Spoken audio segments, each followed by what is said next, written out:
You wouldn't really think of Germany as being a place where sabotage and acts of borderline terrorism would be happening, but they are, and no one really seems to be caring about this or mentioning it. Is the reason this kind of anti-Tesla sentiment going on in Germany possibly because it's believed in Germany that Tesla is disrupting the German automotive industry? Well, maybe. Hello, my friends. Welcome to the channel. Great to see you. Thank you for tuning in. I'm Sam Evans. You're watching the Electric Viking.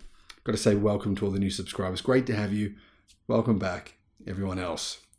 Recently, there was some arsonists, in fact, a few months ago, some arsonists who tried to light Tesla's factory in Berlin on fire. They succeeded in lighting some boxes and random paraphernalia around the factory on fire. In fact, the fire caused by what they lit on fire was enormous. I mean, like 10 times the size of your house. It was a really big fire, but fortunately it didn't catch onto the Tesla Gigafactory. That said, a bunch of fire crews came to the factory. There was an environmental group, so-called environmental group, who claimed responsibility. Now, personally, I sent an email to this environmental group, which they never responded to, and I asked them why it is that if they believe the Tesla Gigafactory is so problematic and causing problems for the environment, and if they believe the biggest reason for their objections to the Gigafactory is the water use, why is it they have no problems with the mine? Maybe you haven't heard of the mine. The mine is located only a matter of around 30 kilometers away from Tesla's Gigafactory. It's an open coal mine, one of those mines that just looks horrendous. Now, really the horrendous thing about it is not how it looks, but more about what it does. It uses 141 times more water than Tesla's Gigafactory. Amazingly, these environmental protesters have never committed any acts of sabotage against this open-cut coal mine. And my question to them was, why? Why target Tesla and not the coal mine?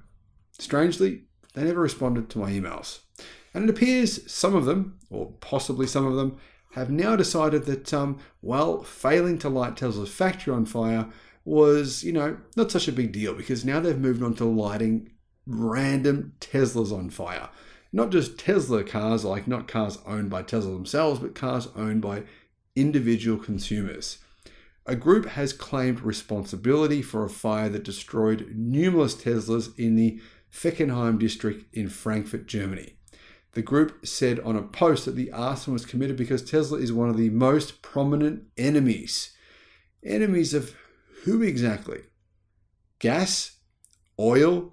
Yeah, probably. Enemies of, maybe Russia. They rely on fossil fuels, possibly.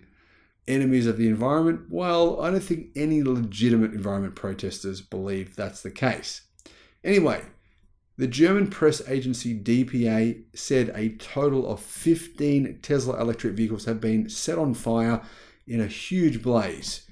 And initial reports from the Frankfurt Fire Department said the damage is around 500,000 euros or €500,000. That's about 550,000 US dollars. So this is meant to be apparently a protest against Tesla, and it was done by a so-called left-wing radical group who claimed responsibility. Incredibly, the police haven't filed any charges. Police, maybe they share the opinion of this radical left-wing group. I don't know, but if they haven't filed any charges, considering this group has identified themselves and said that they did it, then that does have to make you wonder what is going on here. So what exactly happened? Well, the fire department was notified of a big fire around 3:20 a.m. By the time the fire department arrived at the scene, the flames had spread to other vehicles. Contrary to the anti-EV narrative, which alleges, says Teslarati, that electric car fires are extremely difficult to handle, the flames were under control within only an hour. Pretty impressive that 15 other Tesla EVs were burning and the flames were under control in only an hour. This probably speaks to the fact that it appears to me these Tesla vehicles had lithium iron phosphate batteries, not lithium ternary batteries, which are much more flammable. Anyway, amidst the aftermath of the incident, a letter claiming responsibility for the fire was posted on the left-wing platform indiemedia.org In their letter, the group argued that Tesla is their enemy because the company exploits resources worldwide. The group echoed a number of anti-Tesla claims that have been prevalent in the past, such as alleged abuses relating to the mining of battery materials. Now, I should point out that actually the majority of Tesla cars have lithium iron phosphate batteries. They don't use cobalt. So really the main contention here for these so-called EV environmentalist protesters is that cobalt is causing damage to the environment. Now, seeing as Tesla don't use it in most of their EVs, it seems to me as though these guys could do with a little bit of research, because while most of Tesla's competition only use batteries with cobalt and nothing else, they don't use LFP batteries. Most EVs, in fact 90% of EVs sold outside of China, use batteries with cobalt. And of course Tesla, well, around 60% of their EVs are made in China using LFP batteries. Anyway, like other companies, they said, Tesla exploits resources worldwide. The necessary raw materials for electric car batteries such as lithium and cobalt are mined under terrible conditions in Latin America and Africa. Despite the great green paint, fossil fuels are needed for transport and production, the group wrote. So basically, the group has admitted to the fact that they actually are all for fossil fuels. They said, despite the great green paint, fossil fuels are needed for transport and production. Now, also, of course, a lot of misinformation here. Lithium isn't mined primarily in Africa. It's not one of the key places it's mined in. In fact, the country that mines more lithium than any other place on Earth is actually Australia, where, well, no slave labor or anything else of that nature is used. And the reality is that in Latin America, the large mines in Chile and Argentina are actually, you'll find that people there are pretty well paid. There's no real slave labor going on there. I believe here that the clear agenda is that these EV groups are actually being funded by a group in Europe that backs fossil fuels. In fact, they're partly backed by the Volkswagen Group, unfortunately. Now, here's what someone tweeted at the time. A great performance by the firefighters who extinguished a fire with 15 EVs in just 1 hour.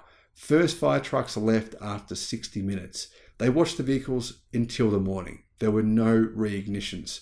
When batteries catch fire, the fire workers put the entire vehicle out. The group argued that it is pertinent to damage Tesla economically and politically, and that they are going to do so.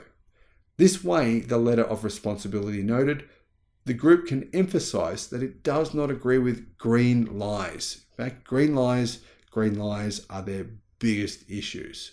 This time, a resistance.